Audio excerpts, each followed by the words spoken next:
ఒక పక్కన సర జరుగుతోంది, జనాభా లెక్కలు ఇంకో పక్కన జరుగుతున్నాయి.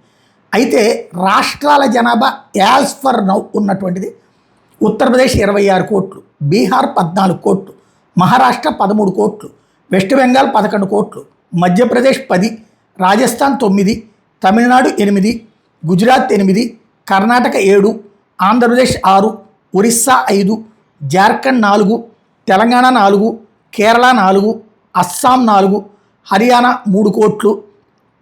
అదే సందర్భంలో సిక్కిం 10 లక్షలు, మిజోరాం కేవలం 13 లక్షలు. అంటే సిక్కిం 10 లక్షలు కేవలం, మిజోరాం 13 లక్షలు, గోవా 20 లక్షలు, అరుణాచల్ ప్రదేశ్ 20 లక్షలు, నాగాలాండ్ 24 లక్షలు, మణిపూర్ 40 లక్షలు, మేఘాలయ 40 లక్షలు, త్రిపుర 48 లక్షలు, హిమాచల్ ప్రదేశ్ 80 లక్షలు, ఉత్తరాఖండ్ 1 కోటి, ఛత్తీస్గఢ్ 3 కోట్లు, పంజాబ్ 3 కోట్లు, హర్యానాను 3 కోట్లు. ఇది ప్రస్తుతం యాజ్ ఆఫ్ నౌ ఉన్నటువంటి లెక్క.